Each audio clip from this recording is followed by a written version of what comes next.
Assalamualaikum warahmatullahi wabarakatuh. Ya, Roni dan kawan-kawan juga, alhamdulillah dengan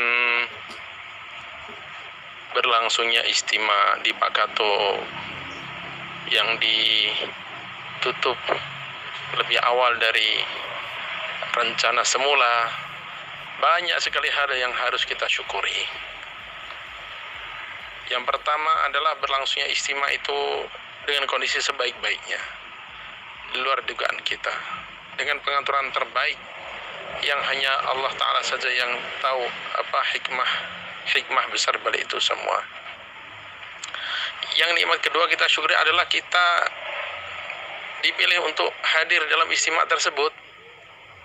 Ini pun bukan sembarang nikmat. Kalaulah istimewa sebelumnya kita sudah biasa hadir dengan posisi yang biasa saja, ya nampaknya nggak akan ada keistimewaan yang khusus dalam sejarah kehidupan kita, karena itu sudah sering. Tapi kita dihadirkan dalam istimewa luar biasa ini, betul-betul satu nikmat yang kita syukuri. Kita lihat betapa banyak kawan-kawan kita, termasuk di sini dari Bandung sendiri, yang hari Kamis itu mereka baru mau berangkat ke airport, juga dari Batu Licin, belum lagi dari Papua dan tempat-tempat lain yang sudah niat, sudah beli tiket, bahkan sudah di perjalanan, ada yang sudah di airport, tapi ternyata takdir menentukan mereka tidak bisa hadir dalam istimewa. Nah, kita hadir dalam istimewa bersejarah ini satu yang kita syukuri. Sebab dulu para sahabat radhiyallahu ajma'in, mereka seringkali dipanggil atau dikelompokkan dengan nisbat perjuangan. Disebut muhajirin, orang-orang yang susah payah untuk hijrah. Disebut sahabat ansar, orang-orang yang mereka berusaha untuk nusrah. Disebut ahli bai'atil aqabah, orang yang ikut dalam bai'at aqabah. Disebut ahlul badar, disebut ahlu uhud, disebut ahli bai'atir ridwan dan sebagainya. Ini semua adalah nisbat atau penghubungan dengan peristiwa-peristiwa yang bersejarah, dan itu semua peristiwa yang mujahadah, bukan peristiwa yang penuh kemudahan dan penuh dengan ikram, bukan. Maka kita dihadirkan dan dipilih oleh Allah Subhanahu wa taala dalam istimewa yang penuh dengan sejarah, penuh dengan peristiwa-peristiwa yang menguji kesabaran kita, menguji sifat-sifat kita. Ini suatu yang sangat kita syukuri. Sehingga andaikan ada pengelompokan, maka kita bersyukur kita bisa disebut sebagai ahlu istimewa Pakato, alumni istimewa Pakato yang hadir dalam istimewa yang penuh sejarah itu. Sebagaimana peristiwa-peristiwa yang saya sebutkan tadi, Badar, Uhud, sehingga muncul ahli Badar, ahli Uhud, ahli Hudaybiyah, ahli Bai'atur Ridwan dan sebagainya. Itu peristiwa yang mereka hadapi penuh dengan ujian juga. Yang kalau kita bandingkan dengan kita nggak ada seujung kukunya.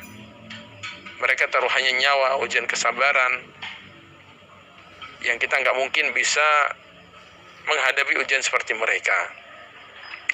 Apalagi bila kita bandingkan dengan ujian yang bersama-sama dihadapi oleh Rasulullah SAW dalam pemboikotan yang sudah sering kita baca dalam Fadhil Amal. Kalaulah Rasulullah SAW menginginkan, beliau tinggal doa pada Allah dalam sehari dua hari, apa susahnya bagi Allah Ta'ala kirimkan rayap untuk makan itu, atau kirimkan angin terbangkan itu. Tapi Rasulullah SAW tidak lakukan itu. Rasulullah ajak para sahabat untuk sabar menjalani, untuk membuktikan bagaimana kehebatan mereka. Ditempa dengan boikot 3 tahun, tidak jelas dari mana ada makanan, ada minuman, ada suplai untuk anak-anak mereka yang kehausan, yang kelaparan. Tapi mereka sabar menghadapi, sehingga selesai boikot. Itulah sejarah itu menjadi sejarah yang dicatat dengan tinta emas. Maka begitu pula kita hari ini. Kalau Allah Ta'ala mau, bisa saja Allah Ta'ala halangi atau tidak gerakkan orang-orang untuk menginterogasi kita, untuk mengarahkan kita sedikit susah payah dalam karantina dan sebagainya. Bisa saja, tapi hati dalam genggaman Allah Ta'ala, yang itu terserah Allah Ta'ala bagaimana mengatur jalannya dunia ini. Maka semuanya adalah ujian bagaimana kita menghadapinya. Yang tadi andaikan kita bandingkan dengan ujian-ujian yang menimpa Rasulullah SAW dan para sahabat, kita betul-betul tidak ada apa-apanya. Kalau kita di karantina, cobalah bandingkan karantina kita dengan boykot Nabi Sallallahu Alaihi Wasallam. Masya Allah, antara langit dan bumi. Kalaulah kita dicibir, diledek, jadi omongan masyarakat, itu hanya untuk beberapa waktu saja dan gak akan lama dibandingkan dengan 13 tahun cibiran yang diterima oleh Rasulullah SAW tanpa kesalahan, tanpa sebab apapun. Dan sebenarnya kalau kita lihat secara objektif, yang sekarang mendapatkan ujian dengan fitnah corona atau betul terkena corona ini bukan hanya kita yang keistimewaan ya. Kita yang keistimewaan kemudian di fitnah corona ini jumlahnya sangat sedikit dibandingkan orang yang nggak keistimewa lalu kena corona juga, kena corona beneran. Cuman bedanya kita untuk Allah, untuk akhirat ada nilainya, yang mereka wallahu alam gimana menghadapinya gitu. Maka bagaimana ini kita jadikan sebagai sarana untuk makin mendekatkan diri pada Allah Ta'ala, kita tunjukkan pada Allah Ta'ala bahwa kita sabar dan ikhlas menghadapinya.